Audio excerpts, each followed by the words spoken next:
live from the Rocky Mountains. This is Redacted. I'm Clayton Morris. I'm Natalie Morris. And on this show, we cover the stories the mainstream media largely ignores, and we try to sift through all of the propaganda. And we have no agenda here on this show except the truth. Thank you guys for dialing us up on this Monday. We are going to look today at a number of big stories. We're going to start off with potential war with Nigeria, because Christians being slaughtered there. The world's attention, President Trump's attention, is suddenly with Christians being slaughtered there. But what about Christians being slaughtered in other regions of the world where they remain totally silent?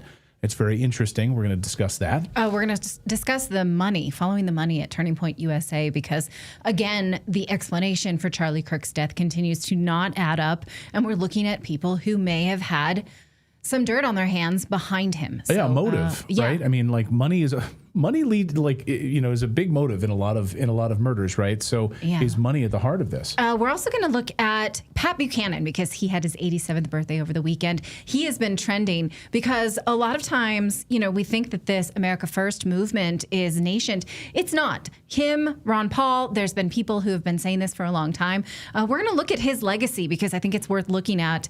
We're also going to talk about the MAGA Civil War. Is Tucker Carlson kicked out of the Republican Party because his refusal to back foreign wars? This is interesting. I'm really excited. We're going to talk to Clint Russell from the Liberty Lockdown channel, one of my favorites, one of my favorite X accounts if you don't already follow him. And we're going to talk about who cares about MAGA if we actually want our self-interest fulfilled by our politicians. I love people are like, yeah, Tucker's kicked out of MAGA. Well, he was never MAGA to begin with. What are you talking about? Like, this idea that that's some sort of an insult is ridiculous. But, that's how they're trying to paint all these people. Well, it's the name calling, right? Yeah. You're an anti-Semite. You're not MAGA. You're not this. You're not that. At this point, if you've been red-pilled for the last 2 or 3 years, 4 or 5 years, it doesn't matter anymore what they call you. Putin apologist, Russian lover, transphobe. Stop. No, these names, they're deflated. Talk about substance or nothing else. But we are going to continue to talk about the substance because there are things that we need to continue to demand from our politicians. We are not like the left. We are continuing to push for the things that we've demanded. Indeed. All right, we got a lot of news to get to on this Monday, and we're going to talk about that. But first, I want to tell you about our friends over at Mizzen in Maine, because the saying, look good, feel good. The problem is most dress clothes only check one of those boxes. Sure, they look sharp, but they're stiff, they're hot, they're high maintenance, which makes it hard to actually feel comfortable. That's why I'm such a fan of Mizzen in Maine, all their shirts. In fact, I wore one of their white shirts on Halloween, like Halloween night, because I had a whole suit. I went as John Wick, and I needed a nice shirt underneath it, and it was comfortable. I wasn't sweating. It was so great. And most dress clothes are totally uncomfortable. High maintenance. They just don't feel good to wear at all. You spend too much time ironing them, dry cleaning, tugging at stiff fabrics. That's why I love Mizzen in Maine. They make classic menswear with performance fabrics, so it's effortless to look sharp and feel great. Mizzen in Maine actually invented the performance fabric dress shirt over 10 years ago, and since then they've perfected it with modern fabrics. It's easily the most comfortable dress shirt I've ever worn, hands down. Right now they're offering our listeners 20% off your purchase. If you go to mizzenandmaine.com and use the promo code redacted20, you'll get 20% off. Perfect. If you want to buy a loved one something coming up for the holidays, grab that 20% off right now to get your first purchase, 20% off. Use that code redacted20. That's Mizzen, spelled M-I-Z-Z-E-N, and Maine, MAIN.com. Promo code redacted20 to get 20% off. And by the way, if you'd rather shop in person, they have stores in select cities as well. I just took that shot at the left. And then I was feeling bad about it during your commercial break, because I think that the things that we're talking about today and increasingly in this show are things that the left claim to like. Religious freedom, no deep state corruption. No wars. Free speech, all of those things. Now, I really would like the left to come around and say, you know what we did? We failed to criticize the policies of the Biden administration because we had Trump derangement syndrome. We don't care about that anymore. Our worst nightmare came true.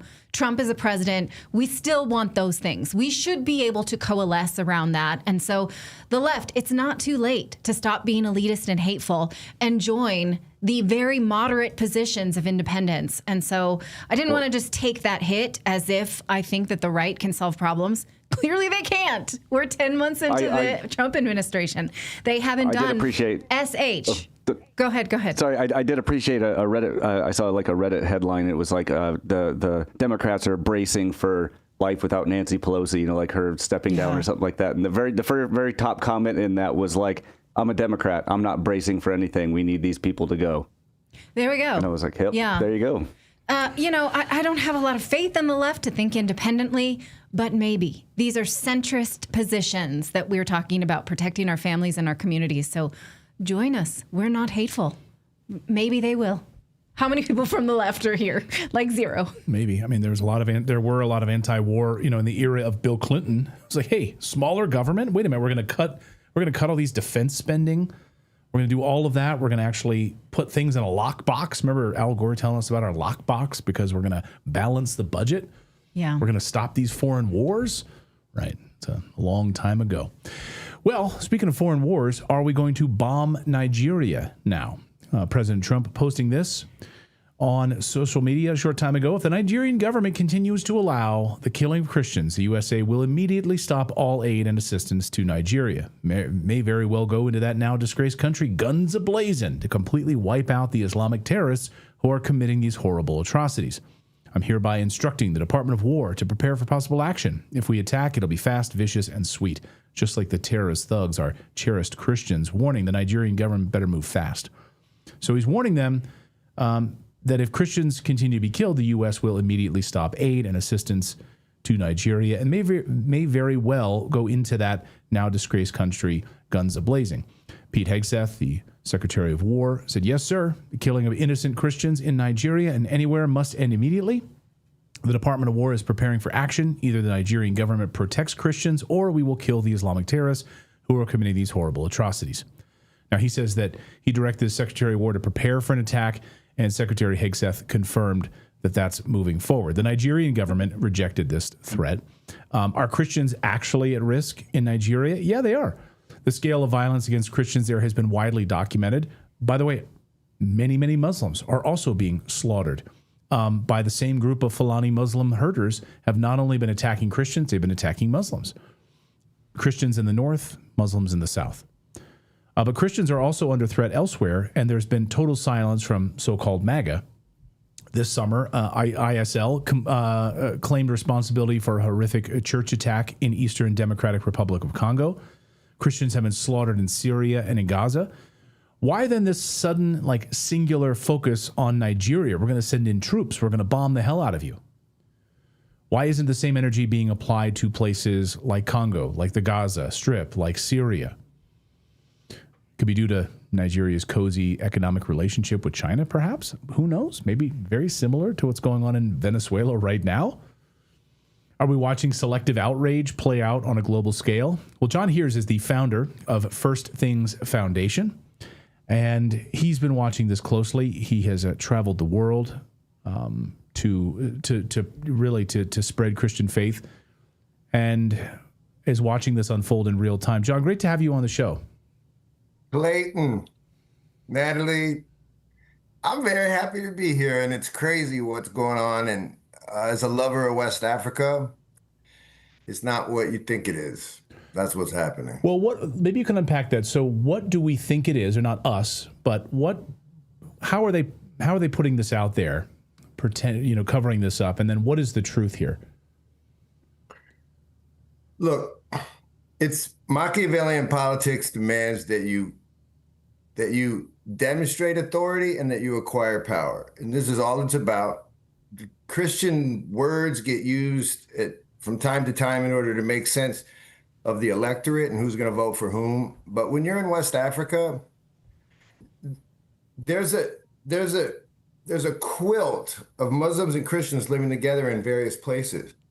It happens all the time. Where we work in Sierra Leone, you see people connected in the same family, Muslim and Christian. And so the messages that are being used right now, and I think something has to be said about President Trump. It's really important that Christianity isn't something that you use with word. It's not a word faith. It's something that fundamentally that allows you to die to your own desires. That's what Christianity is. And politics actually is the opposite. And so what I think is being put out there is whatever serves neocon interests since World War II. And those interests are always about empire. They're no longer about republic. And I can say one thing, I don't want to go on and on, but I'll tell you this about West Africans. I lived in Mali. I learned Bambara. I understand the way people think. People are generally good. Whether they're Muslim or Christian, they're generally good. What's not good is the way we as an empire understand these humble people.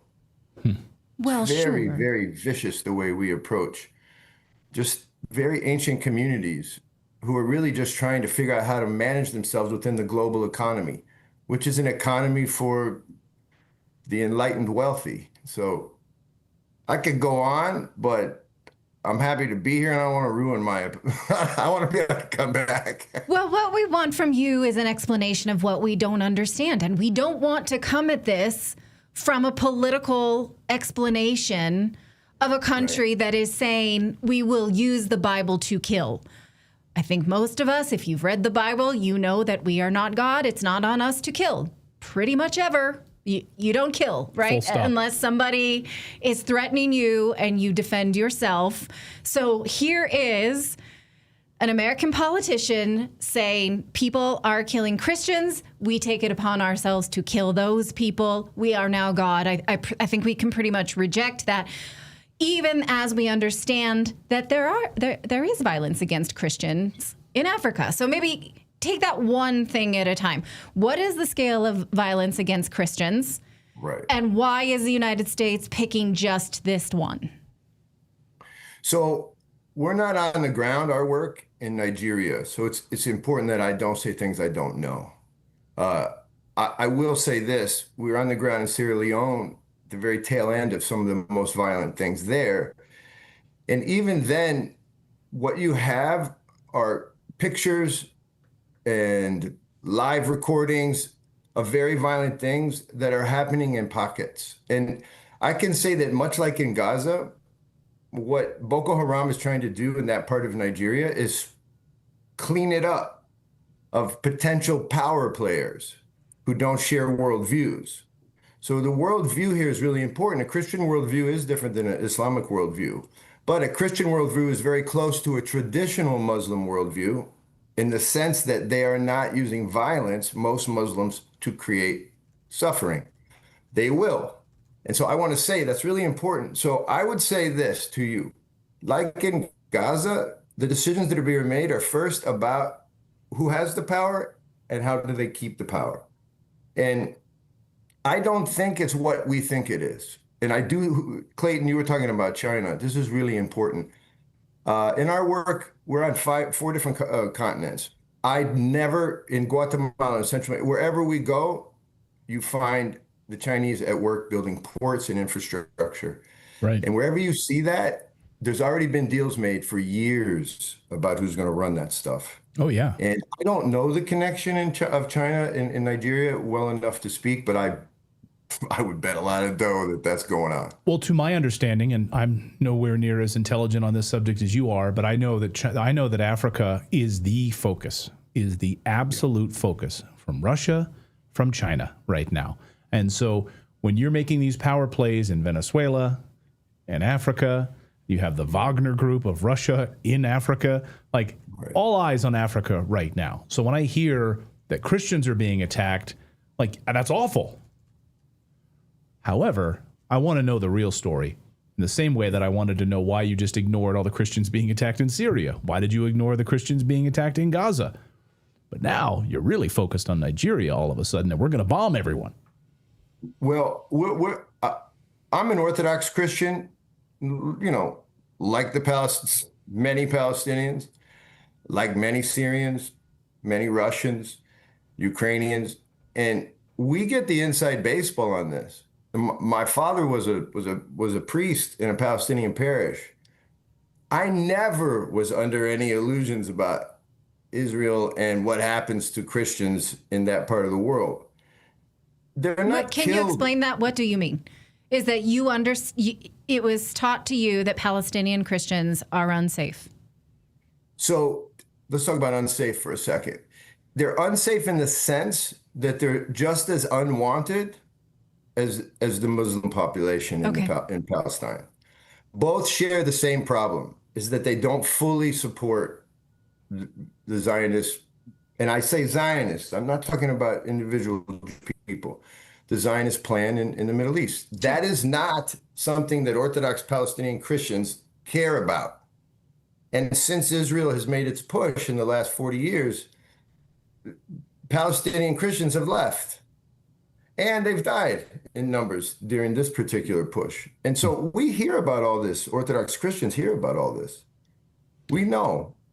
So but thanks to you guys, a lot of people don't know. In fact, most people don't know what an Orthodox Christian is. And that is also another issue that I think the entire of America has to wrestle with, which is what is Christianity? Because see, I don't know that people have lost track of what it is to, in fact, be an American Christian. How do I square that circle? Like, what is that to be an empire and also be a Christian? Like, what is that? How do we do that? And right. I think history tells us we don't do that. I think you're right. But I think it's worth noting that Africa has one of the largest spreading populations of Christians and is on track to have a larger population of Christians than South America by 2060. So, this gives... But what do you think? Well, I mean, if I were somebody who wanted to expand my military power and I was looking at Africa as a growing power center, I might lob onto that pretty early and say, oh, the Christian population is my cause de célèbre. That's why I need to be there militarily. Wouldn't you? Yes, I would. The problem is I can't think like that. The planning, the manipulation, it's hard for us on the ground who are trying to do humanitarian work. We do such simple and beautiful stuff. We can't think like this. And so when people throw curveballs at this high level, this power level, what it does for us people, we live long term in places like West Africa and the Caucasus. And when people talk like this, you know what it does for us? It guts us because we realize that at a level we can't control, they're actually sinister people. Right. They're not out for your interest. And maybe I'm Pollyannish and acting like a baby, but for people who are actually invested in human beings, like last time I checked, that's what Christians are supposed to do. It's hard to watch this stuff. Mm-hmm. It's brutal. When you say neocons, you specifically... hard to watch our leaders. Yeah, sorry to interrupt, John. I know we had a little bit of a delay there, but you mentioned neocons, and they're at the heart of this, of course. So I'm curious, when we're here, we're going to bomb these people. We're going to stop these these farmers who are attacking these Christians and who are attacking Muslims. Like, what are the targets? Like, what are they going for here? Because to me, it always sounds like money, and it sounds like, oil interests and mineral interests, and we're going to bomb them. Like, what targets are we talking about here? Do they have a headquarters like the evil? What did the Justice League fight? And they had like a headquarters. Mm-hmm. And you knew where it would move all the time. And I'm like, we're gonna go Luthor. Yeah, we're gonna go attack their headquarters. Like, we're talking about these like farmers. What are we gonna like? Is this Afghanistan all over again? What are we talking about here? Yes. Can I give you I'll just paint a picture at the best I can.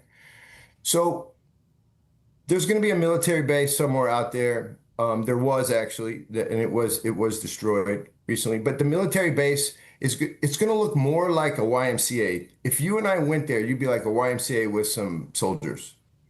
And then inside there is a general that's made a deal, and he's made a deal with a local mayor, and the local mayor's made a deal with some regional official, and that regional official is probably being paid through various sales of different products. Nobody has an allegiance to a national concept in that part of Nigeria or where we work in West Africa. The allegiance is to family and to father, the name of your father. And the name of your father is associated with, right, the name of your chief. And the name of the chief might be associated with a mayor, but the mayor is not always in charge of anything. And it's the same with national politicians in Nigeria. So each level, right, depends. There is no centralized authority. So when you start bombing people there, what you're going to do is take loose alliances and you're going to create strong, powerful alliances. And when you get any boot on the ground in that part of the world, you have the worst kind of war that you can possibly imagine, just like in Afghanistan. Right. Yeah. And I it's think you just nailed it. not good. It's not good. It's not good. Yeah, you make a great point. There's no real power structure to go after. Even the Nigerian government is saying, sure, you can help us against terrorists, but you must respect our sovereignty. But it's a mess. Like you say, you can't come in with your Western ideals of who's the good guy and who's the bad guy. It doesn't work like that. It's a spider network. Yeah. So Can I make one point on that, Natalie? Just one real quick point. Most people, their alliance, their allegiance is with their chief. And that person is trying to provide them a way to sell their wares in a way that they can make it to the next week. And if you just put yourself in that position, most Americans are in that position. yeah. There's nothing different about Americans and Africans, except for, there's all these technological implementations we can talk about. But people want the same thing. Sadly, the people at the top are manipulating them constantly. Yeah. John, great to see you. Thank you so much. I first learned about your work, I think, maybe like a year ago when you're with your interview with Tucker Carlson up there at his house, his house in Maine. So, anyway, spreading this message. John, thank you so much for your work, and thank you for your perspective on this. We appreciate it. What a wonderful thing. God bless Thanks, you guys. John. He makes a great point. He's talking about how we might see this and be like, oh, okay, Christians under attack. We don't like it. Yeah, let's go get that. But what do we think this actually looks like in practical terms? I remind you of the term by Lieutenant Amos Fox, precision paradox. There's no way to just surgically go in, pull out the bad guys and kill them and stop the problem. We were not able to do that in Iraq, Afghanistan, Syria, Yemen. How many countries have we failed to do that? It doesn't work like that. So we have to think about what is actually at play here. Yeah, well, why didn't we do that in Congo if that were possible? Why didn't we not do that in Gaza? Go ahead, Philip. Well, it occurred to me while he was speaking that, excuse me. So we've got the Venezuela. We're threatening to go to war with Venezuela over fentanyl that's not coming from Venezuela. Sure. And now we're threatening. What do Venezuela and Nigeria have in common? China. Oil Resources and Chinese ports. It's like Nigeria is the largest oil producer in Africa. And so it's like, to me, I'm looking at it and I was like, are we just going to go through all of the old OPEC list and just one at a time find something that we can like point at and go, oh, you're doing a thing we don't like, we're bombing you. Yeah. Yeah. We don't want your Chinese ports built in our sphere of influence here. Africa is the next frontier. Africa is the next, eyes on the prize in Africa. So. Yeah. Absolutely, we don't want to see Christians killed either, but Clayton makes a great point. There are Muslims being killed there as well. We don't have selective outrage. We're humans. And the U.S. military is not the protector of Christianity. That's not like, it's not our job to go around the world and protect Christianity. Yeah. I'm sorry for people that wish it was, but it's not. That's not our job. Yeah. How about we protect Americans? Like, that's a novel idea. Like here at home, maybe we should start with that instead of getting these boondoggles with these foreign wars around the rest of the world. We're going to talk about a little bit more about foreign wars in a moment. We're going to talk about Pat Buchanan, his 87th birthday this weekend, and we're going to kind of do a deep dive on what he meant to the America First movement long before we had people like our friend Tucker Carlson or other individuals Rand Paul, who are now all being canceled. Yeah. He was the OG. We're also going to talk about TPUSA's dirty money trail. And, you want motivations of like, why was an individual assassinated? Well, maybe we should be following the money because that's usually the motive behind most murders, wouldn't you say? We're going to look at this dirty money trail with investigative journalist Brian Ferentz in a second. But first, we want to tell you about our friends at Masa Chips, because if you are a lover of chips, then you are a friend of mine, because that's probably one of my favorite snacks. But of course, you know that most chips are made with seed oils, GMOs, things like that. So it can be a guilty pleasure. Well, it can be less guilty if you check out Masa Chips. Not only are they better for you, but they're not made with seed oils. And in fact, did you know that all chips and fries used to be cooked in tallow up until the 90s when big corporations switched to cheap processed seed oils? But Masa Chips is taking it back to the old school and actually using tallow. And it's delicious. You don't get that sort of greasy aftertaste on your hands and your clothes and whatnot, because they are actually made in a sustainable way with tallow. They're crunchier, they're sturdier, they don't break in whatever dip you're going to use, and they're delicious, and they're just a lot more satisfying. They stand up to a bean dip, which is another one of my favorite things. They salsa. They pass a guacamole. They pass the test of teenagers. I will tell you that because I have 2 in the house. They have friends over all the time, and they love masa chips. Personally, my favorite is the blue corn, but you can't go wrong. They have a variety of flavors. Check them out for yourself. Go to masachips.com/redacted news. You'll get 25% off your first order if you use the code redacted news. You can also scan that on the screen. So give them a try. Go to masachips.com/redacted news. And again, that's 25% off your first order if you use our code redacted news. And if you don't feel like ordering online, that's fine. You can also go to your local Sprouts supermarket and pick up a bag before they're gone. So give them a try. masachips.com/redacted news. Abel Belt in our chat says, give me those chips.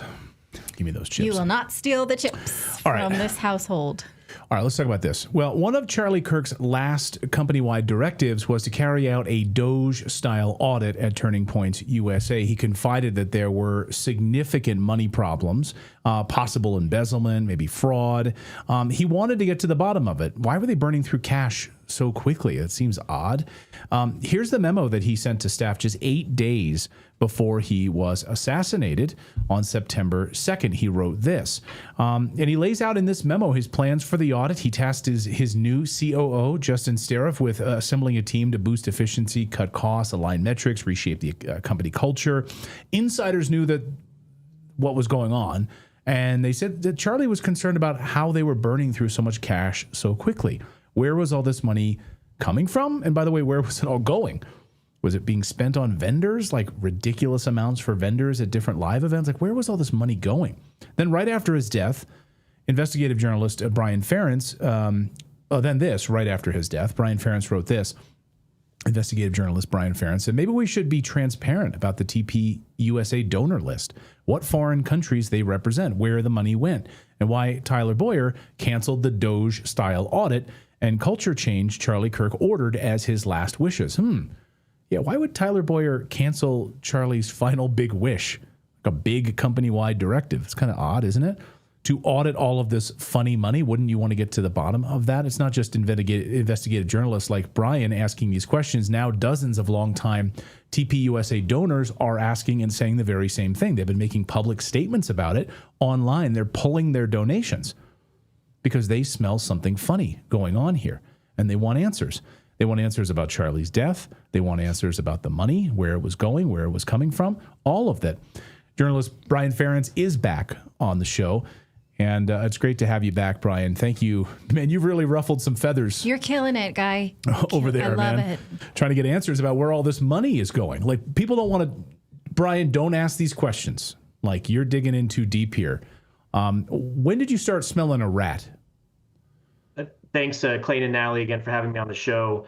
In terms of, when did I start smelling a rat? I think it really goes back to when Tyler Boyer, he was running the Arizona State Party annual meeting. I'm an elected state committeeman as well. And at that point, there was objections over electing the now AZ GOP chairwoman, Gina Swoboda, regarding her eligibility because she moved districts. And Tyler Boyer at the time was backing her, so he pushed that through. He just lied to everyone, like 1,000 people on stage, pushed it through. He was later recorded in the lobby admitting that he lied. And then in less than a year, he turned around and is, staging a coup against the same chairwoman, Gina Swoboda, that he endorsed less than a year ago. So that raised some questions, along with pushing really the ballot chasing and targeting of low propensity Republican voters, which if you're doing mail-in ballots, that often results in historic losses for Republicans. It's a bad strategy. They don't do anything on election integrity. They don't want to end the machines because they make all their money from bread and butter. So that's really when I smelled a rat, started looking into Tyler Boyer, Turning Point USA, and what they were doing. In regards to this post from current donors, there's just a couple quotes that I'll read. Basically, one of them is saying they've been a TPUSA donor for years. They love Charlie Kirk. But this immediately moving on after Charlie Kirk's assassination without questioning any of the obvious anomalies surrounding his death. We need to seek truth about what happened on that horrific day and seek real justice for Charlie. And some of these are very large donors. Some of them are very small donors. But one of them said, agreed, I've stopped my donations. I'm not huge, but $25,000 a year is $25,000 a year. And then another one said, I donate every year to TPUSA. I too am halting my donations until I see the Doge audit completed and a change in your culture. Wow. Was this a deliverable for donors? What Charlie's wish for the audit? Because when I first saw it, it broke after his death, in the immediate aftermath, and I figured that it had to do with outlays, with expenditures. Where's all the money going? But now we see how often he was losing donors. So there has to be also questions about inlays, not just outlays. And so do you think that, his donors were ever supposed to see this audit?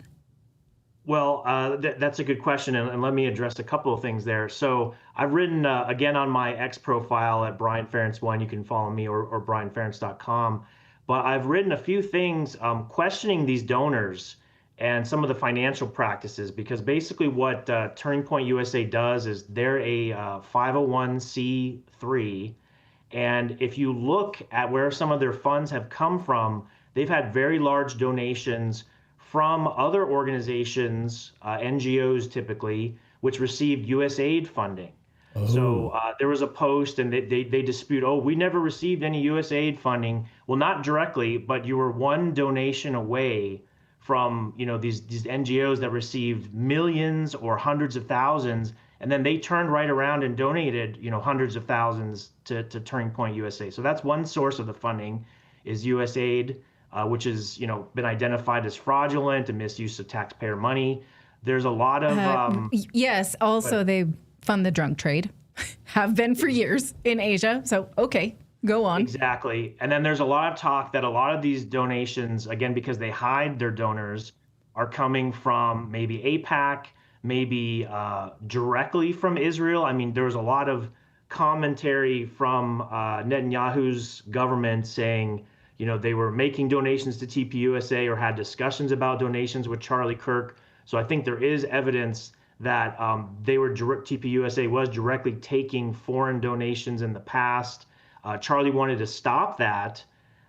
So I think it's very concerning, the fact that this Doge audit appears to have been canceled. It was kind of downplayed as, this is a normal every year audit. I think Andrew Colvett, the spokesperson for TPUSA, said that. But that's not true. Charlie doesn't call for a culture change. And it's not like every audit, because your founder was just assassinated. So this is not like every audit. It really needs to be looked into. That's what the donors are demanding.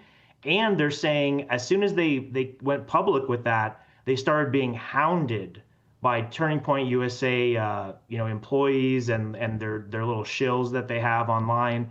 And it's interesting to draw... Wait a minute, can you explain that? I'm sorry, I missed that. Yeah. You mentioned to me, you and I were chatting offline, but they started being hounded. How so? So one donor said as soon as he posted that he was withholding his donations, he immediately got a bunch of messages online, basically harassment from people saying, you never donated, you're a liar, you need to keep donating, threatening to dox them. And I just want to draw the comparison that, there was another scandal that TPUSA was involved with, this Halloween costume from teachers in the Tucson School District of Vail. And they wore these costumes that had nothing to do with Charlie Kirk at all. And again, Andrew Colvett and Tyler Boyer and Jake Hoffman were posting and reposting, basically saying, look, they're glorifying Charlie Kirk's assassination. And these teachers were doxxed, they were threatened, they were harassed, and it was all a lie. And the school, apologized for it. They said, we're saddened by this situation, it had nothing to do with Charlie Kirk. We do apologize, we won't wear the shirts again, but people are being targeted and threatened as a result of this. And it's a pattern of behavior for TPUSA that as soon as they don't like something, they go after you, they harass you, they dox you, they threaten you online, they try to cancel you, and they're doing that with their own donors now. Where do things stand now with this Doge-style audit? Because I think from your reporting on this, that Tyler Boyer canceled the audit. I mean, it's pretty brazen. I mean, 8 days before his assassination, he's calling for this audit. And that would be something you would think as a company, we want to honor Charlie Kirk's maybe last company-wide large directive to change the culture, to find out where all of this money is going. Nope. Now it seems like it's just swept under the rug. Is that right? Yeah, it has been swept under the rug. It's definitely been downplayed by both Colvett and Boyer. But what I would call this new COO of TPUSA, Justin Strafe, he was appointed in that same memo. Where is Justin? Justin, why aren't you commenting on this audit? What's the progress? Has it been canceled? Are you going to, follow through on Charlie Kirk last wishes and the donors' wishes, or are you going to bow to Tyler Boyer, who allegedly has hired or placed, most of the leadership, most of the board with TPUSA, and controls everything from the shadows? And where's Erica Kirk? Erica, you need to push for this. I mean, your husband wanted this. He wrote it. Why is she not making a statement? Yes, this is going forward. We're going to do this. We're going to clean things up. Donors, don't worry. I'm shocked there's no statement from Erica Kirk on this. You know what this reminds me of? The movie Gladiator is when Marcus Aurelius is killed because his son wants the throne and he's about to hand it to, it just feels very much like the leader's been killed and the people around him all have a vested interest in moving on from his death and asking no questions. Does that resonate with anybody else? Mm-hmm. So, I mean, that's what the donors are saying. I mean, it's resonating with the donors. The donors are saying that in their messages. You can just read them online. I spent, a couple days now reading through these donors' messages, and they're all saying the same thing. Like, you guys you're attacking other people for questioning what caused the death of Charlie Kirk, and you're moving so quickly beyond it. I'm pulling my money. Large donors. That's right. And it's a pattern of gaslighting that TPUSA, particularly Tyler Boyer and, their consultant in ads, Jake Hoffman, that they do that all the time. Anyone that dares question Charlie's assassination is, an evil person, and how dare you? Anyone that dares question this lie we made up about, these poor teachers in Tucson wearing, Halloween shirt, how dare you? Any donors that dare cancel your donations, how dare you? And it's just crazy. Even after both Colvett and Hoffman put out statements walking back, the TPUS lies about the Halloween costumes, but then they just double down again and say, well, it's bad that they're doing this anyways. Never mind about Charlie Kirk, but teachers shouldn't wear these kind of costumes. And they're just still threatening them, still harassing them, even though the lie has been completely proved to be false. Mm-hmm. And it's not just TPUSA, right? It's like TPUSA Faith. Like, there's other pieces of all of this, and it's not just this main body. And there's questions across the board. That's a great point. So TPUSA is the 501c3, and for many years, if you look at their financials, they've been donating directly to the 501c4, which is Turning Point Action, which is a political group. That in of itself is a violation of the IRS rules for nonprofits. If you look at the IRS rules, and then they're basically doing some kind of shell game. It looks. Many people have alleged or compared it to Enron, the way Enron had so many shell companies. There are dozens of TPUSA related PACs, nonprofits, TPUSA Faith. There's in other countries. Every state has multiple ones. If you look at in Wisconsin, I've written about this before, there was something like 13,000, 14,000, or I'm sorry, 140,000 in like donations all throughout the states, basically in a coup attempt of the state parties and the county parties there. So they're running it all through these shell companies, these shell PACs. Really, it all needs to be audited by a third party because there's also allegations that where's the money going? Some of it appears to be going to bribes, has been alleged. and the evidence shows that. And then some of the money may have been embezzled or directly directed to sub companies of the executives. For example, it's been alleged that Tyler Boyer himself and, for example, Jake Hoffman owns many companies. All that money comes in and they just do a no bid contract directly to vendors that they themselves own. So this nonprofit money is flowing and it's coming into the 501c4, maybe other shell companies, and it's going directly into their pockets. No bid. Hey, we've got a vendor for this event.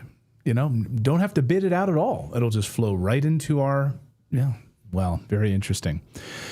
Brian, you've been doing a great job. Our chat room is like, man, Brian is bold. Keep it up, my friend. I mean, I know you get attacked, but hey, follow the money here. And people are demanding answers. And if you don't believe like Brian or I or anybody else, just look at the donors who are pulling up their money and they want answers. So I hope that you're right. Justin steps forward and makes a declaration about where this Doge audit sits. We're going to do it in Charlie's honor. We're going to do it transparently with a third-party company so everyone can see it, because this is really starting to sound very, very dirty.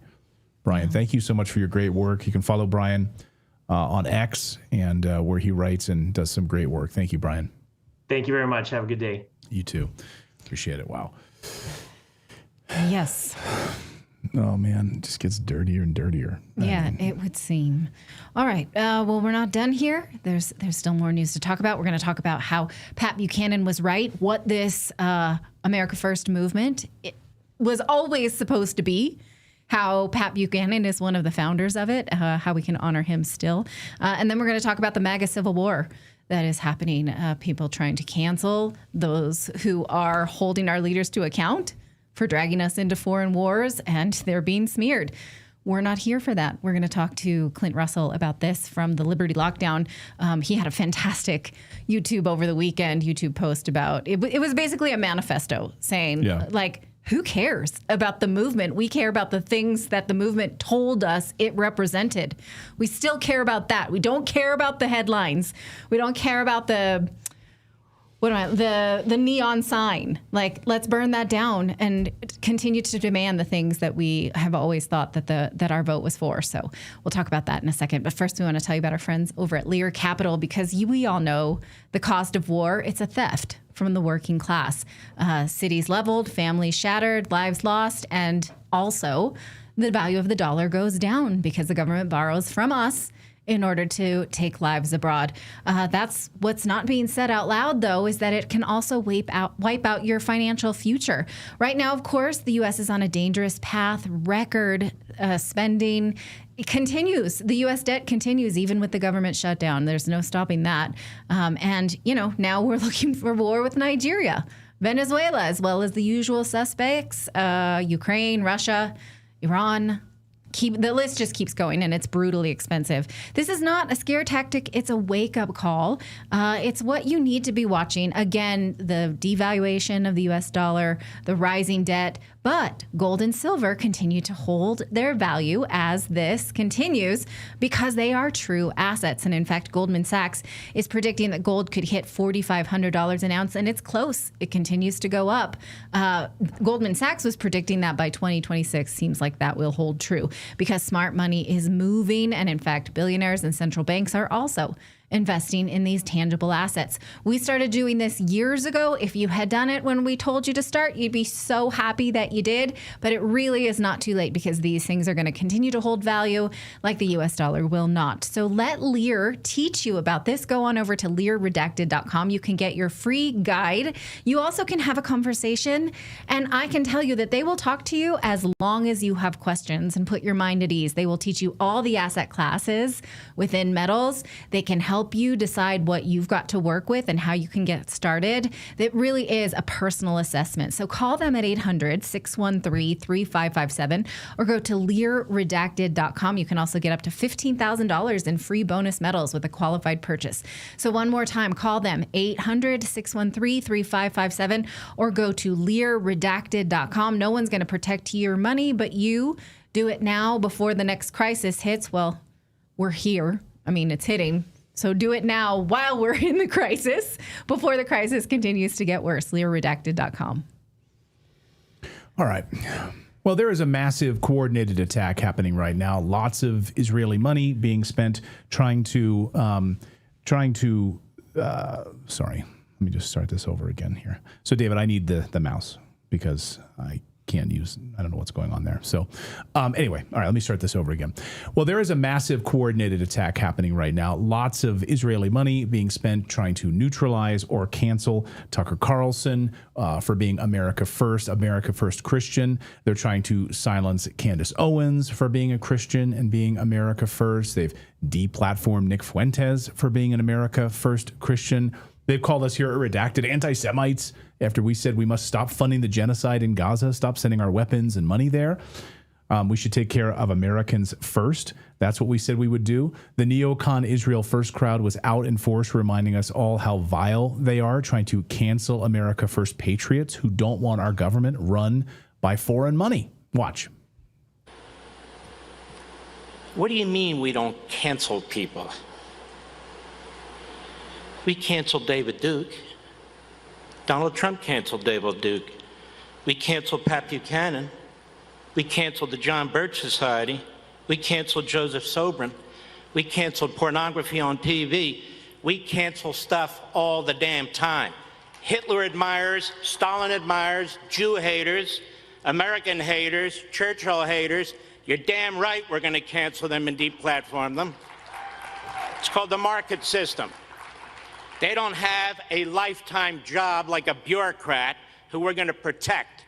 And if they're your friend, there's something wrong with you. No hit. And today, Israel First Ben Shapiro out to cancel Tucker and Nick Fuentes. That fragmentation is being caused purposefully by a splinter faction of people led by a young man named Nick Fuentes. They call themselves the Groypers. They are white supremacists. They hate women, Jews, Hindus, many types of Christians, brown people of a wide variety of backgrounds, blacks, America's foreign policy, and America's Constitution. They admire Hitler and Stalin. And that splinter faction is now being facilitated and normalized within the mainstream Republican Party. The main agent in that normalization is Tucker Carlson, who is an intellectual coward, a dishonest interlocutor, and a terrible friend. I can say, first of all, he's a good friend, but okay. But long before all of this modern day canceling, all of this deplatforming, there was a man who showed us exactly how this movie would play out. That man is Patrick J. Buchanan, who turned 87 years old this weekend. As Mark Levin just pointed out, they got him canceled. He was the OG. We canceled Pat Buchanan. He was the OG, original America First conservative, and really the first modern one they canceled. So we thought it would be instructive to look at an America First patriot in the vein of George Washington, because Buchanan refused to bow down to the globalist agenda. He refused to bow down to foreign lobbies. He's tough. He made America First the cornerstone of his mission when he ran for president. He was canceled by the establishment rhinos in Washington, D.C. He said out loud what everyone in Washington said behind closed doors. He was brave enough to say it out loud, that America should protect its borders, its jobs, its sovereignty, stop the flood of illegal immigration into our country, that we shouldn't send our sons to die for foreign wars or foreign lobbies, that the United States should put our own citizens first. Imagine that. And for that, they called him a racist, an isolationist, a bigot, and they canceled him. We canceled Pat Buchanan. Yeah, you did. Mark Levin, sound familiar? I remember watching the 1992 Republican National Convention as I was a young Republican at my high school at the time. I was in the Young Republicans Club. This was when I was first learning about American politics. I was 15 years old at the time. I remember watching Pat Buchanan's speech. I didn't know it at the time how impactful it would be. It's perhaps the most infamous moment of Buchanan's career. He delivered what's now called the Culture War speech. He warned that America was in a religious war for the soul of the nation. He railed against abortion. He railed against feminism, trying to force women into combat. He railed against crazy environmentalists. He railed against getting involved in foreign wars. He railed against the LGBT agenda. It was only LGBT. It was LGB. I don't know whatever the agenda was back in 1992. It wasn't plus because it was taking over America. Watch, friends. This election is about more than who gets what. It is about who we are. It is about what we believe. and what we stand for as Americans. There is a religious war going on in this country. It is a cultural war as critical to the kind of nation we shall be as the Cold War itself, for this war is for the soul of America. My friends, we must take back our cities and take back our culture and take back our country. God bless you, and God bless America. It was a lightning bolt moment for conservatives who really felt like that they were finally being heard. It electrified the GOP base, but it horrified moderates, liberals and rhinos alike like Dick Cheney. And the media, they flipped out about it. They freaked out. How dare he tell the truth about what's actually happening in America? Supporters saw it as prophetic, though. Really a sort of declaration of the moral battle that would dominate the next 3 decades. When he said there was a religious war, that was the moment the political establishment declared war on him and on the on the movement that he represented, a Christian America First agenda that kept us out of wars, closed our borders, fought against communism and socialist policies. But the thing that got him canceled was singular. Buchanan was one of the first mainstream conservatives to openly criticize Israeli influence in U.S. politics. How dare you, you anti-Semite? In the late 1980s and early 1990s, he accused the Israel lobby of dragging America into unnecessary wars, especially during the run-up to the Gulf War. He called out the fact that Israel was basically asking America to do its bidding by going to war. Remember when Benjamin Netanyahu came before Congress, told us that Saddam was doing all of these horrible things? Yeah. He referred to Congress at that point as Israeli-occupied territory, his words. A phrase that set Washington on fire. That was the phrase that got him canceled. We canceled Pat Buchanan. Yeah, you did. Today, you can see that same civil war playing out inside the conservative movement. On the one side, the fake conservatives, the Israel First crowd, the endless war crowd, the neocons, people like Mark Levin, Ben Shapiro, Ted Cruz, Randy Fine, Senator Lindsey Graham. They talk tough about liberty, but every time the globalists rattle a saber, they're the first to send your tax dollars overseas to Ukraine or Israel or wherever else. Ben Shapiro told conservatives to go get the COVID vaccine, for crying out loud. They don't care about America first. They were the people that Pat Buchanan despised.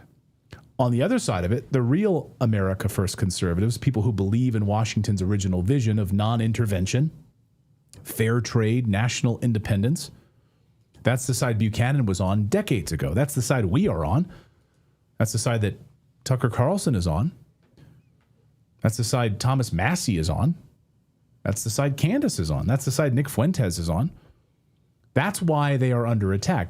They're by the same establishment that tried to destroy Pat Buchanan, although now they've got a lot more money. Far more organized today. Pat Buchanan was born in 1938. He was raised a Catholic, educated by Jesuits, shaped the America. He was shaped by the America of factories, of families, of farms. He talked often about the American farmer and faith. And he hated with every fiber in his being American manufacturing being sent overseas by liberals. Buchanan became a speechwriter for Richard Nixon. Then he served Ronald Reagan. He could have had a lifetime seat inside of Washington, but instead he just turned against it. In 1992, before that speech where he ultimately threw his support behind Bush because he wasn't going to throw it behind Clinton, he ran against Bush because he said his party was betraying the working class, selling out Main Street. He hated globalism. And by the way, he would go to these small towns. And I remember interviewing him about this. He would go to these small towns and these workers felt like no one was listening to them. Sound familiar? When President Trump started going to these towns, they saw in President Trump a similar leader. He saw it just as clearly as Ron Paul saw it, that America was handing over its sovereignty to unelected globalists, whether it's at the EU or NATO or the United Nations. He said this on the campaign trail, quote, "We will fight to keep America's factories and jobs right here in the United States." And guess what? He was mocked for it. They made fun of his George Washington belief in protectionism. They said that protectionism was outdated, that free trade would lift all boats. Instead, it sank the American worker, destroyed the American worker. 30 years later, even liberals now admit he was right. Towns across the Rust Belt are ghost towns. China controls our supply chains. politicians now plagiarize his message. They call it populism. It's really Buchananism. Because Buchanan didn't just talk about trade, he talked about borders. He warned that uncontrolled immigration would transform America into something unrecognizable. He said, quote, "A nation that cannot control its borders is not a nation at all." He said that in the 1990s. Now look around. I mean, 20 million illegal immigrants crossing in just the past few years under President Biden. Sanctuary cities collapsing under their weight. I don't know if you saw the new numbers out of Denver, Colorado over the past 24 hours. Their budget, massively in trouble. Why? Well, it turns out when you're a sanctuary city and you're paying for, tens of thousands of illegal aliens, it's going to collapse your tax base. It's going to collapse the money you have to actually provide for your citizens. He was right. And working Americans are just competing for scraps, while legal immigrants are getting cushy houses and apartments and free, multi-$1,000 benefits. Food stamps. We found out they're getting food stamps. This video is from 15 years ago where he predicted exactly the moment we're in right now. It's actually pretty remarkable. The collapse of the unipolar order, something I've been talking a lot about here on this show. He said that if you criticize foreign involvement in our country, you're called a racist. This was 15 years ago. Watch. I do believe this. We're going to have the American unipolar world where we're the single last superpower. That is definitely over. I think China is an emerging superpower by 2020. Economically and militarily, it'll be the dominant power in Asia. And I think an emerging superpower. Look, if they just... But we're not dead by 2025, well, the United States I was worried. 2025, what concerns me is what's happening here at home, that we seem to be disintegrating as one nation, under God, indivisible. All those things we had, it seems to me we're losing. We are very much at war with each other. Mm-hmm. And it's over ideology, politics, religion, philosophy, everything. And the terms we're using on each other, I'm on cable as you are. Mm-hmm. And every day somebody's calling somebody else a racist. We didn't use those kinds of terms on each other's, even during the Civil Rights era. Mm-hmm. No, it's true. But your book has a chapter called The End of White So when America. he said that America's political class was being captured by Israeli special interests, the media smeared him as anti-Semitic. You're a racist. Because he dared to question whether Israel should dictate U.S. foreign policy and that we should be sending billions of dollars to a foreign country.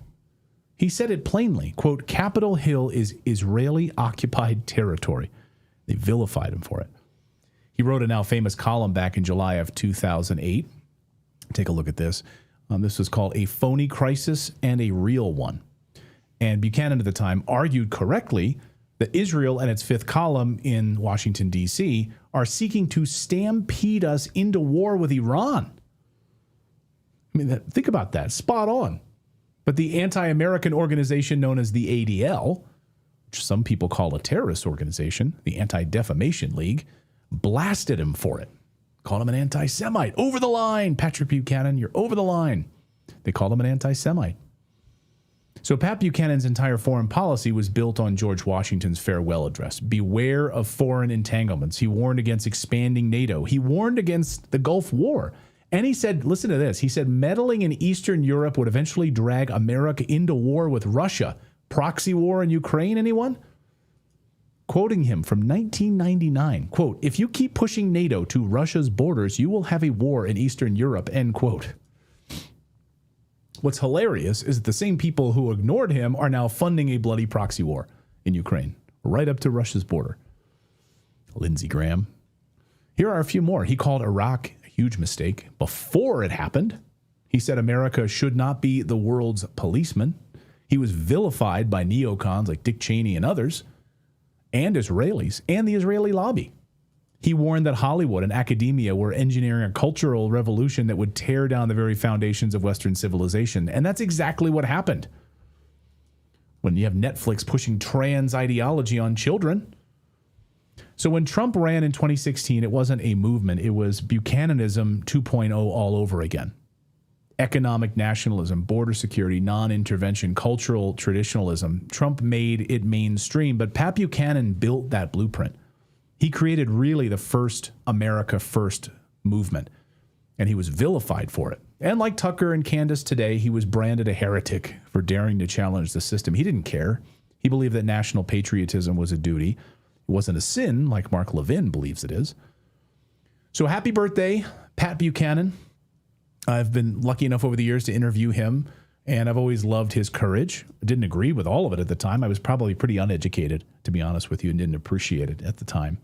Like this time, when he was taking on Sean Hannity, who was trying to push the Israeli first position of getting us into war with Iran, and Pat Buchanan just wipes the floor with Hannity, and he's not buying any of Hannity's bullshit. Watch.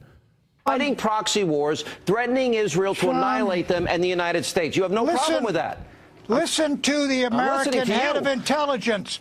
He says Iran does not have a bomb program as of 2013. Secondly, if they start building a bomb, we will know it. Third, Iran has made some concessions that are not enough that makes them less able to get to a bomb. Go back to 2012, and we found out they were far more advanced in their nuclear production and program than we ever thought possible. That's what that's what Obama's own government said. Your friend Bibi's been talking about Iran getting a bomb since 1992. In 2006, he said they'll be building 25 bombs by the end of the decade. Patrick Buchanan, you don't have it. Look who was right. Sean Hannity with his pen in his hand, pointing at Pat Buchanan. By the way, it's hilarious that like 20 years later, Sean Hannity's all over TV doing the exact same thing. Same stuff. Same shtick. Doesn't that get boring? The year 2025, you're still screaming about that without proof. So happy birthday. Happy 87th birthday, Pat Buchanan. You were America first before it was fashionable. Happy birthday, Pat Buchanan. All right. Well, you'll notice that conversation continues to grow online, and it's really great to see people noticing this old age of reason that is resurfacing. So let's take that baton and continue with it. All right, coming up, we're going to talk about the MAGA Civil War and how we feel about holding our leaders to account for the things that they promised in the 2024 election, such as ending foreign wars and stopping government spending. How are we doing on that? So we invited Clint Russell from the Liberty Lockdown. Really excited to hear from him for the first time on Redacted. So stay tuned for that in just a minute. But first... Excited about that. But first, the Fed just dropped interest rates again, and that's really great news for American homeowners. If you're feeling overwhelmed, thinking about the upcoming holidays, there's no better time than now to get your finances in order. It's hard to think about the holidays when everything's really expensive right now. Credit cards are already pushed to the max. With rates dropping now is the time to pay off that debt. American Financing is helping homeowners access that equity in their home for instant savings. A lot of Americans are sitting on a lot of equity in their homes, but you can't eat equity, I always say. Why not use that equity to pay down some ridiculously high interest that you've got, right? I mean, American Financing is helping homeowners access the equity in their home for instant savings. They're saving people just like you an average of $800 a month. Many are seeing rates in the low fives. That's a game changer compared to those sky-high credit cards. And if you start today, you may be able to delay 2 mortgage payments, giving you extra breathing room for the holidays. It costs absolutely nothing to find out how much you can save. The holidays are going to be here before you know it, so don't wait. Call their salary-based mortgage consultants today. American Financing is 866-890-8434. Or you can visit their website if you want to, americanfinancing.net/redacted, and talk to them. They will help you. Their NMLS number is 182334. You can check it out at nmlsconsumeraccess.org. APR rates for the 5s start at 6.196% for well-qualified borrowers. Again, call them 1-866-890-8434 today or visit americanfinancing.net/redacted. Our next guest says that if there is a MAGA civil war, meaning ending foreign wars and the ability to question foreign intervention, he's ready for it. He says that if the neocon Republicans do not hear this generation's demand to end foreign interference, the next generation is going to burn down the old house and build a new one, and I love it. Over the weekend, those battle lines were drawn at the Republican Jewish Convention. Lindsey Graham, Mark Levine, they all took to the stage and declared that the Republican Party stands with Israel. Anyone who does not feel that way will be thrown out on their butts of the GOP, like Tucker Carlson. Clint Russell is the host of the Liberty Lockdown, and he's one of my favorite voices on X. If you don't follow him, you absolutely should. He published a fantastic manifesto on his YouTube channel this weekend, and I wanted to hear more about it. Thank you so much for joining me. You say that if this is the end of MAGA, so be it. So what are the demands here for independent thinkers? Well, I think the demands are pretty straightforward. It's to do what you campaigned on. It's to end the endless wars. It's to focus on America, to put America first, to stop prioritizing Israel. I think just do what you promised. Is that too much to ask? Have we lost our minds that like that's actually an ultimatum that seems too far afield? Just makes no sense to me at all. Right. And so you talk about how this denigration of these voices who are making very reasonable demands that we don't want to steal from the American people to wage wars abroad any longer. Am I on glue? This was a promise of the GOP during the last election, was it not? It sure was. It was the primary reason that myself and probably a million other libertarians got behind Donald Trump. And now we're on the precipice of war with Venezuela, potential invasion of Nigeria. We bombed Iran, still haven't ended the proxy war in Ukraine. I mean, the list goes on and on. I'm just asking for you to do what you promised. That's it. So if that makes me a problem, well, good. I mean, that's what politics is all about. We need to demand of our elected representatives that they actually represent us, that they actually deliver on the promises. And I think that's really why someone like Nick Fuentes, despite all of his flaws, and there are plenty, has, caught fire, is that he represents the angst of these young men, and justifiably so. They came out of the kind of Me Too cancel culture environment. Their entire childhood was just awash with hatred of them being demonized. I'm tremendously sympathetic to that because, I'm kind of the last generation that came about when that wasn't a thing. I went to high school in the late 90s, college in the 2000s, like right before basically the world lost its mind. So these kids dealt with all of that. They dealt with an economy that was imploding, and then they come into lockdowns. And it's like, you expected them not to be radicalized? I mean, come on. So Nick Fuentes is a voice of these young people, and I appreciate it, for one. I think that we need rebellion. We need to embrace kind of youthful masculinity once again. And if it's Nick that has to do that, so be it. Right. My son is 15, and there was a bunch of them on Halloween, and one of them, I said, "Did you dress as Nick Fuentes?" And they're like, "No, but it would have been awesome." So you can see what he means to teenage boys is the ability to be themselves and ask daring questions. None of these kids were hateful kids. They're really the best kids, I think, obviously, because they're my son's friends.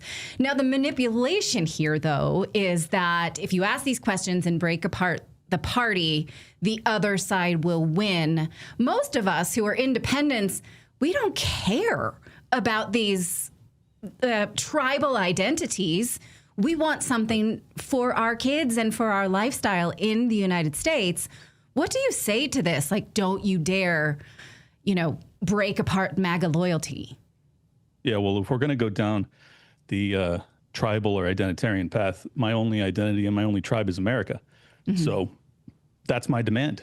You have to put this country first. And if you don't, I will send you packing. I mean, that's just the reality. You have to get out. You have to get out of office. You have to get out of power. And you can go get your, sweetheart deal working for Raytheon. You can go get your job talking crap about Nick Fuentes on CNN or whatever. Enjoy that. But the graft within the halls of power in Congress, you can no longer be there. We need MTGs, we need Thomas Masseys, we need people that put this country first. And if Donald Trump wants to try and primary those people, then he can get out too. And if J.D. Vance wants to defend Trump in that process, well, then he can expect a serious primary challenger. And I hope that he loses. That's how I feel. I mean, we've already been betrayed. So sure, yeah, the Democrats are worse. I'll grant them that. But we're not accepting better than crap at this point. Right. You have to actually, we're looking not here at, to be breadcrumbed. Right. We're looking down the barrel of a $38 trillion national debt gun. And, that's my background is finance. I'm Austrian economist type guy. And let's just be honest, like we're looking at over a trillion in interest annually. We are going to face a fiscal cliff that the GOP is not serious about. And they continue to put foreign countries, particularly Israel, first. And it's just not acceptable anymore, particularly given what Israel has done over the past 2 years. It's been horrific. The young people have paid attention to it. This is also why Larry Ellison acquired TikTok, to try and stop that deluge. It's not going to stop. The kids are awake. So you can accept them, you can hear their demands, and you can actually respond to their demands, or you can get the F out. I mean, that's how they feel. And I completely agree with them on that. Setting aside, Fuentes' appreciation for Stalin or his trolling about Hitler, I don't agree with any of that. I'm not one of those people at all. But I love the energy.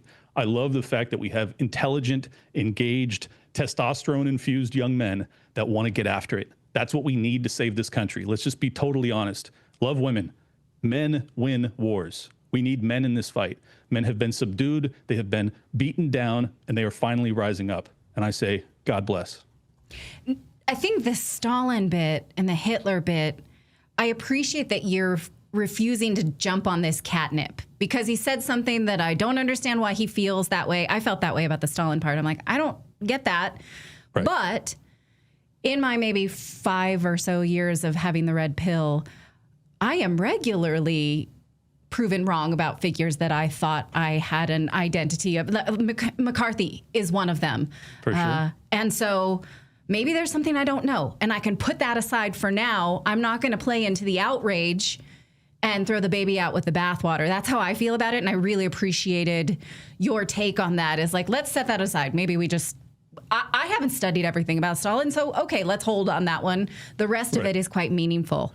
One thing that you present is this optimism that the next generation is absolutely going to take power and throw out the neocons. And I feel scared that that would not happen because of some kind of false flag, that they might be manipulated in a 9/11 kind of way, because that seems to be what happens when neocons lose power. I don't know what to do with that fear. What do you think?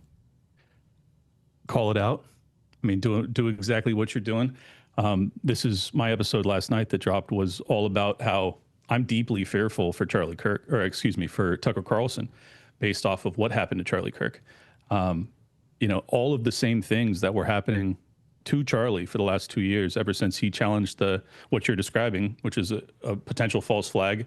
There was no response for like a dozen hours or something crazy in a nation the size of New Jersey that has probably the most well-defended border in the world next to North Korea, and there's no response. And it's like, do you think that maybe they just wanted to take Gaza and they were willing to sacrifice their people to do so? I know it's a very controversial thing to ask, but Charlie Kirk asked that question, not me. Charlie Kirk asked that question, and he was almost thrown out of his own organization as a consequence of that. And those same knives, those same fangs are out to try and take out Tucker Carlson. What's the tie that binds? Same with MTG, same with Nick Fuentes, same with Thomas Massey, same with Candace Owens, same with Dave Smith. They put America first, and they mean it sincerely. Yeah. And now, after what happened to Charlie, I think that, what you're describing with the false flag, I am super concerned about. So I just want to be very clear about that.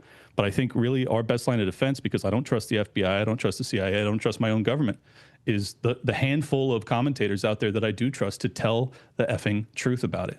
That's really our only hope. So that's what I'm trying to do. I'm just trying to get people on guard and make sure that they know if you do anything to Tucker Carlson, you're going to see a backlash in this country, the likes of which you've never seen. That's just a fact. Yeah. The one thing that gives me hope, because I very much follow you on X. Most of the things you say, I'm like, yes to that. Absolutely that. Question that person. No, we don't have loyalty to MAGA for MAGA's sake. We have loyalty to higher power. Absolutely. This is something I wanted to see Democrats do during the Biden administration, and they refused. And so now we can point out, and I feel sad about this because I don't think Democrats will watch me say this, and I wish that they would, is that, look, this is what it looks like to question your vote and say, no, I wanted this. Right. We collectively don't want war with Iran. Democrats don't want that either. Democrats are willing to question loyalty to Israel for foreign wars. They weren't when they were in power. Join us. We can do this together now. Why do you think this is not right now a unifying movement, and can it be? Unfortunately, no. I don't think it can. And I share your sentiment, and I wish it could be. But the truth is that the left, by and large, has been indoctrinated to the extent that they genuinely perceive someone like me, in large part based off of identitarian characteristics. I'm a straight white man. I am the devil by nature. I'm also conservative leaning. I'm libertarian conservative, but so I think that they just completely, there's like a firewall in their brain that completely incapacitates them from seeing us as a potential ally. And it's very sad because, you know, Donald Trump has done a lot of bad things that the old guard Democrats, like the Democrats that I liked back in the day, Dennis Kucinich or something like that, would be rightfully calling Donald Trump out for. But instead, they call him a fascist for defending the border, not for the fact that he's, you know, handing over corporations to Zionist donors, which is what he did with TikTok. Like, that's actual fascism. You're actually using the government to take control over like the most successful social media app over the past decade. Yeah. And they have nothing to say about it for the most part. I mean, it's insane. So I just don't see them as an ally. This is why I think that the meaningful fight is on the right. Like, that's where it's at right now. And if you're on X, I mean, there's basically no discussion with the left at this point. It is the, you know, woke right versus the woke right. The people that call everybody the woke right, who actually put Israel first and have an identitarian worldview and actually want to defend an ethno state, versus the people that they call the woke right that want none of those things. Right. I mean, so what does that mean then? What do you think, barring some kind of false flag manipulation of the next generation, what does it mean to rebuild the house on the right? What does that look like? I'm excited about that. So maybe we can end with this bit of optimism that I'm a middle-aged woman. I struggle with optimism. It's not in my nature. I'm a middle-aged man, so and I struggle with optimism too. Okay. Yeah, I mean, I think we just need to go back to our founding. We need to go back to what George Washington prescribed, which is no entangling alliances, putting this country first, recognizing that to have alliances that basically require that we go to war on behalf of foreign nations will bring all of the tribal problems of the rest of the world home. And that's exactly what it's done. We need to listen to our founders. On that, James Lindsay and I agree. The problem is he doesn't actually listen to our founders. He doesn't actually listen to what George Washington has to say, that we need to stop with the entangling alliances. We need to exit the UN. We need to exit NATO. We need to bring our troops home. We need to cut the bases or close the bases entirely.